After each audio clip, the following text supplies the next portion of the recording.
AI is only as good as the person you have that knows how to use it.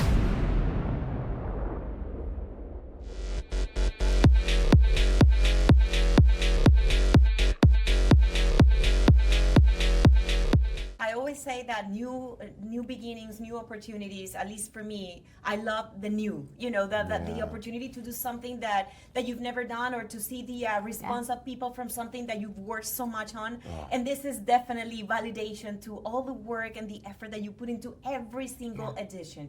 My first question to you guys is, what has been maybe the most groundbreaking takeaway from previous editions, right? Something that you've said, wow, I mean, I never saw this coming.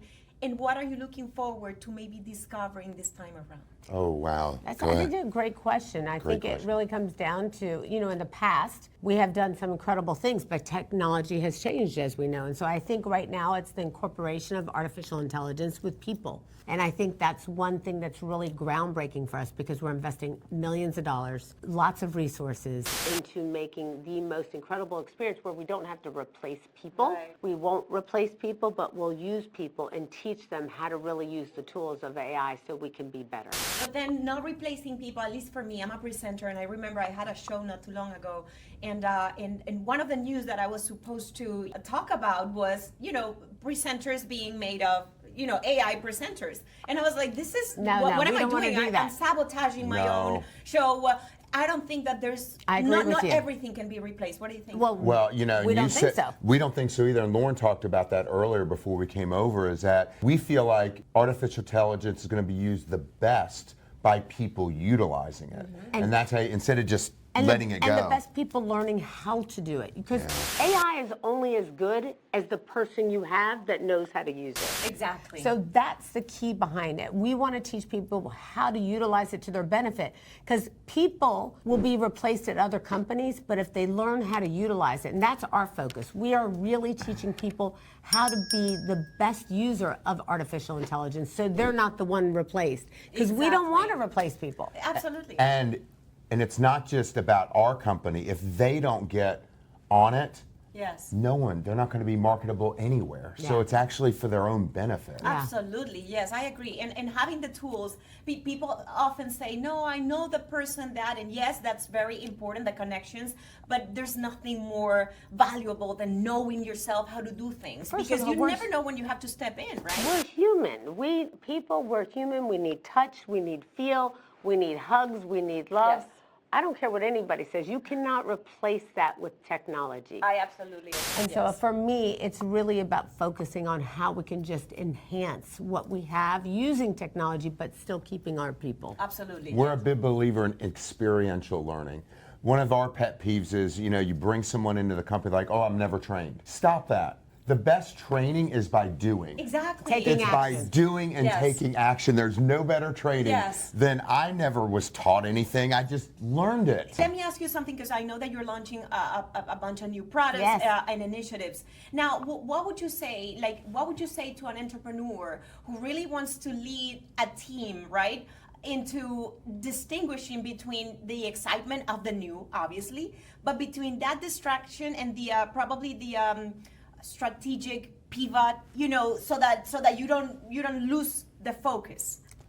I personally feel that, number one, they have to know exactly what it is that they want to do, and there's got to be a demand in a market for it. Yes. If they do that, then they've got to come behind it with the proper science, with whatever product it may be.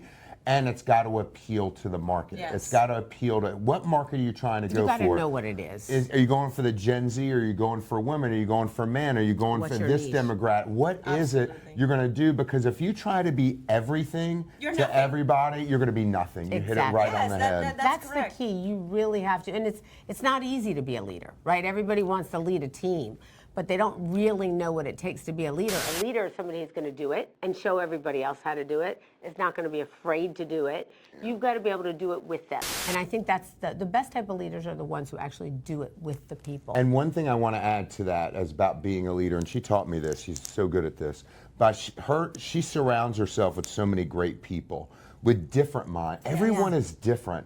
You know, I used to have people complain, well, this person doesn't, this is more of a Great. If we were all the same, we could never build an organization. Exactly. What makes us so great is that we are different. And she would always just say, you know, listen. Yes. You know, the more you know, the more you know you don't know. Exactly right. And so, you know, Jerry used to tell me, goes, when you speak, you're just saying what you already know. Yeah. But if you listen, you might learn something. We're always learning. Well, this leads me to my next question, which is vulnerability, you know, as the perfect tool, you know, to lead. Yes. You know, but up to what extent are you supposed to share your struggles or try to mirror what happens to you in other people that you lead? I think it's so important. Obviously, with the show I just did with the CEO Club, I've spent a lot of the last year and a half really focused on sharing my vulnerability and losing my husband and how I would step into this role as CEO. And I think it serves, and there's no, only thing I've been able to do is take that pain and turn it into purpose. And I think it's so important because we so often get stuck in pain. Yes. And we don't know how to get out of it. And we're in this set of circumstances and we don't know how to survive it. And I think you will realize that if you take that and take that pain and turn it into purpose, not only will you heal yourself, but you can actually heal a lot of other people. Yeah. You can also help a lot of people, and you can also inspire a lot of people. And I think that's something I've really learned about just doing the series with Prime, because it's been remarkable. It's been a really big healing process, I think, for all of us.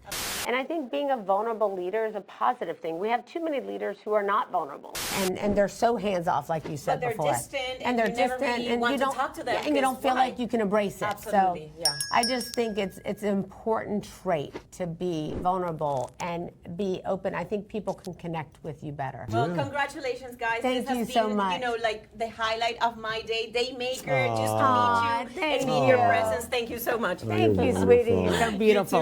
You too. Thank you.